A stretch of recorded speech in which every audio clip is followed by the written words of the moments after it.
I am 96 years old now, and the weight of silence has grown heavier than my bones. For 53 years, I carried a secret that burned quietly inside me, like a low flame that never quite went out. My husband Clarence had another family, a woman named Vera Simmons on the west side of Chicago, and a son named Curtis, who was born in 1965. I discovered it all in October 1971, when our youngest daughter Sharon was 11 and still believed her father hung the moon. That truth arrived not with thunder, but with the soft rustle of paper in his jacket pocket. A single photograph of a little boy standing in front of an unfamiliar brick building, the back inscribed in Clarence's neat handwriting, Curtis, age 6, April 1971. I sat at the kitchen table on Langley Avenue, radio playing low, the scent of Sharon's glue and construction paper mixing with a faint metallic tang that always clung to Clarence when he came home from Wisconsin Steel. My hands did not shake. My heart, though, it folded in on itself like wet paper, creasing into shapes I had never known it could make. Grief, shame, fury, resignation. They arrived all at once and stayed, layering themselves into the marrow of who I became. Clarence and I had married on June 12, 1949, at Mount Zion Baptist Church on the South Side. I was 21, wearing ivory lace my mother had sewn by hand. He was 23, tall and broad-shouldered, skin the color of polished walnut, eyes so dark they seemed to hold secrets even then. Everyone in the pews noticed how handsome he was, how he smiled like he owned the sunlight. I noticed too, and that knowledge carried a quiet pride. And, looking back, the first faint shadow of trouble.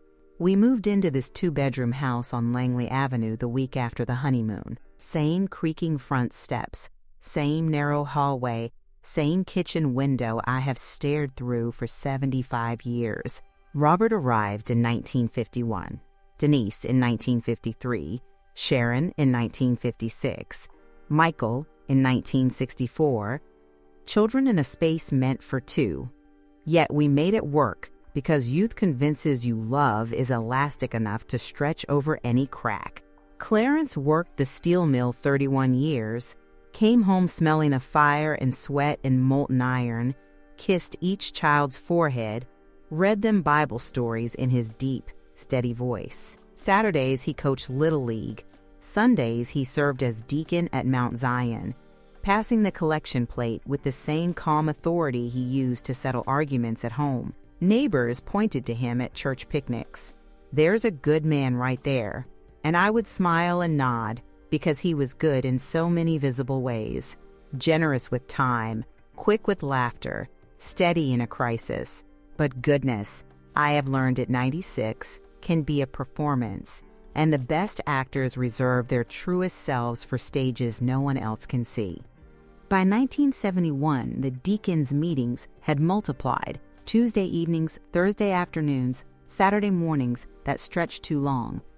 I noticed the air in the house shift first.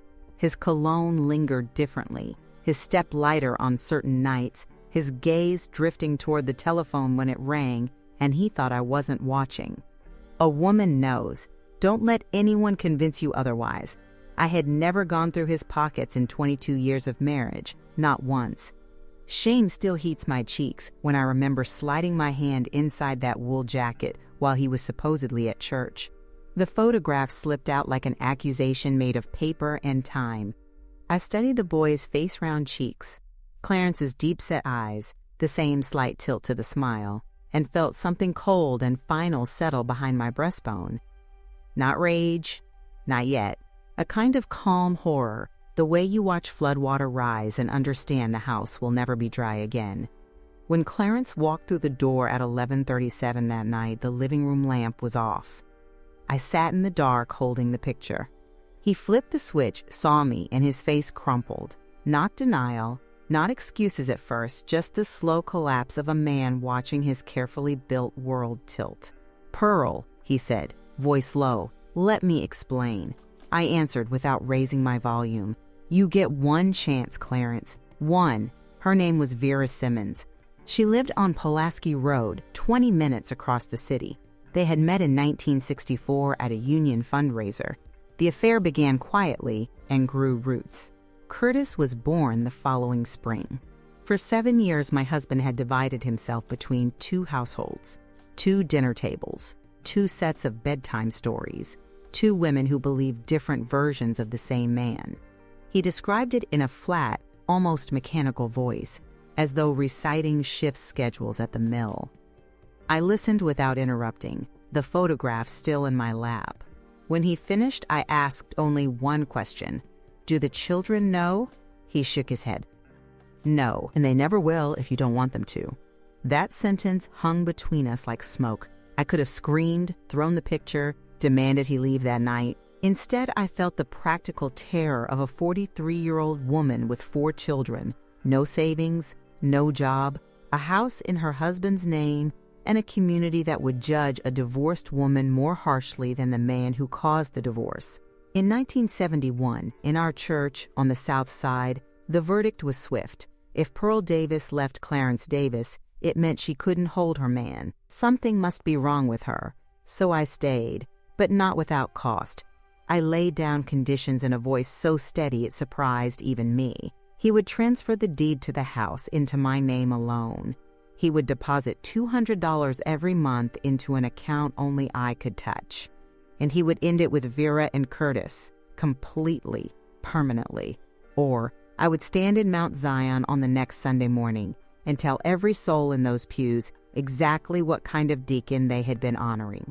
Clarence cried. He dropped to his knees on the kitchen linoleum, the same linoleum I'm looking at now, and swore he would do everything I asked. I believed him because I wanted to believe him. At 96, I can say with certainty, the most dangerous thing a woman can carry is the desire to believe her husband one more time. After that night, I changed, not gradually, abruptly, the way steel hardens when plunged into cold water. I became watchful, precise, unyielding. Every late arrival, every unexplained dollar missing from the checkbook, every phone call cut short when I entered the room, I cataloged them all. The house became my fortress and my prison. I ran it like a warden because I was terrified that if I relaxed for even a moment, the whole structure would collapse again. My children felt the shift before they could name it. Robert, 12 at the time, once looked up from his homework and said, "Daddy's the one who holds this family together, not you." The words landed like a slap I couldn't return. I wanted to seize his shoulders, shake him, tell him I was holding together a lie so large it threatened to swallow us all. But I swallowed the truth instead and said only, "Go finish your math." Denise wounded me deepest because she spoke from innocence. She was 19, getting ready for a date, skirt him too short in my opinion. We argued. She turned, eyes flashing, and said, "Mama, why are you so mean? Daddy never acts like this. What happened to you? What happened to me?" The question echoed in my skull for decades. I had become the enforcer of silence, the keeper of a fiction that required constant vigilance. I was cold because warmth invited questions I couldn't answer. I was suspicious because trust had already proven itself a luxury I could no longer afford. And all the while, Clarence continued. The $200 a month he deposited for me, he was giving Vera $300. The tears on my kitchen floor, the promises sworn before God, none of it stopped him from driving across town the following week. For 36 more years, he played both parts perfectly.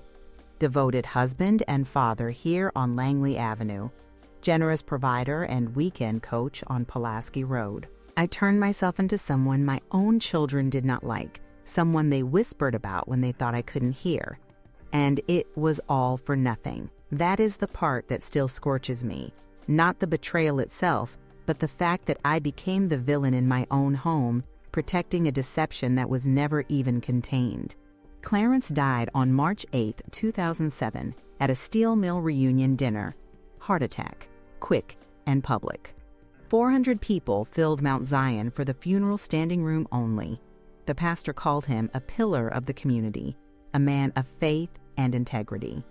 I sat in the front pew in black crepe, dry-eyed, while the choir sang Amazing Grace. Denise squeezed my hand during the hymn and whispered, "It's okay to cry, Mama." I answered, "I know, but the tears had been spent long before, wrung out over 36 years of watching him live 2 lives while I lived 1 half-life. After the burial, my children drifted. Robert moved to Milwaukee for work. Sharon went to Atlanta. Michael took a job in Houston. Denise stayed in Chicago, but her visits grew shorter, her Sunday calls briefer, 10 minutes of blood pressure updates and garden talk that felt like reading lines from a script. I remained in the Langley Avenue house alone, 75 years in the same rooms, the same kitchen window framing the same narrow street. Most days, the only voice I heard was my own, and at 96, that voice grows tiresome, repetitive, judgmental, full of hindsight that arrives too late to change anything. 4 weeks ago, on a Saturday morning in early February, I was working the Tribune crossword in my recliner pencil in hand, mine still sharp enough to fill most squares, when a knock came at the front door. I rarely get visitors anymore, especially unannounced. I opened the door and there he stood, 59 years old, medium build, graying at the temples, wearing a navy coat, and Clarence's eyes. Those deep brown eyes with the faint crow's feet at the corners, the same eyes I had fallen in love with 75 years earlier. Before he spoke, I knew. "Ma'am," he said, voice low and careful, "my name is Curtis Simmons. I believe my father was Clarence Davis." The words landed softly, but they struck like a bell whose toll reverberates for miles. I stood in the doorway for what felt like minutes but was probably only seconds, wind moving across the porch, carrying the faint smell of snowmelt and diesel from the street. Then I stepped aside. "I know who you are," I said. "Come inside." Curtis followed me to the kitchen, the same table where I had first seen his photograph 53 years before. He set a cardboard shoebox on the oilcloth and began unpacking. Letters postmarked across decades, birthday cards signed, "Love, Dad," Christmas photos showing Clarence holding a toddler Curtis on his knee, standing beside him at Little League games, beaming at his high school graduation, even pinning a boutonniere on his lapel the day Curtis married. My husband had attended another woman's son's wedding while I sat home folding laundry. Curtis spoke quietly, without accusation. Vera had died in 2015. Clarence visited them regularly until his own death in 2007. Holidays, birthdays, school events. Then he pulled out the final letter, written in 2006, 1 year before the heart attack. Clarence's handwriting, older now, shakier. "You and your mother deserve better than the shadows. Pearl deserved the truth. I was too much of a coward to give it to any of you. I'm sorry, son." The word coward burned into me, not because it was new, but because it came from his own pen. Curtis looked across the table and said, "Mrs. Davis, I didn't come to cause trouble. I just wanted to know my father's family." I studied this man who had spent 59 years in the margins of someone else's life, who carried Clarence's features yet none of his name, and felt something unexpected rise. Not anger at him, but sorrow. For him, for me, for every child who had grown up believing a half story. I was not furious with Curtis. I was grieving for all of us. That evening, I telephoned Denise. "Baby," I said, "I need you to come over. There's something I should have told you a very long time ago." She arrived within the hour. We sat at the kitchen table, 2 cups of coffee cooling untouched between us. I started at the beginning. The photograph, the conditions, the 36 years of watching, the silence I had enforced to protect them from a truth I thought would shatter them. Denise listened without interrupting.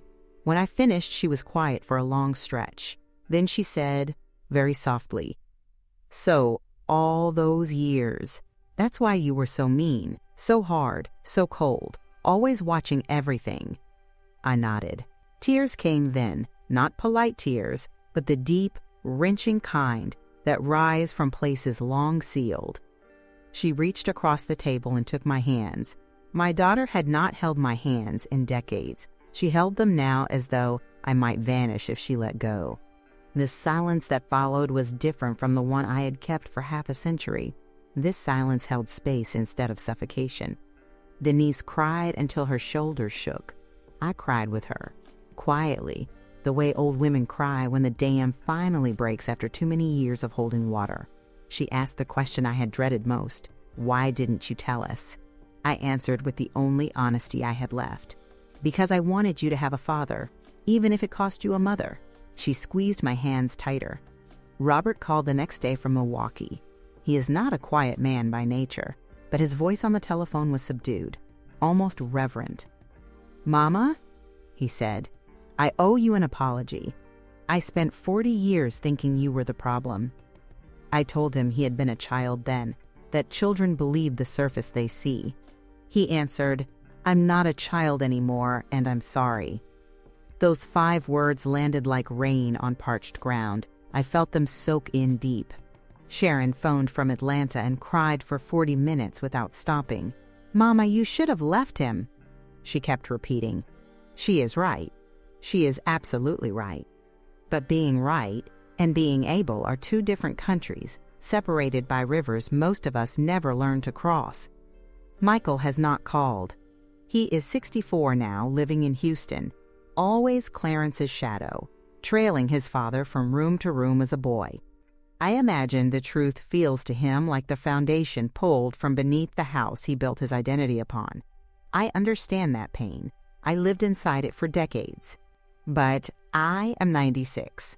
Time is no longer generous. I will not spend what remains waiting for everyone to be ready. Denise comes every Saturday now. She drives across the city, brings fresh flowers for the table, sits beside me while we wrestle with the crossword. She is terrible at it, guesses wildly, laughs at her own mistakes, but I do not correct her.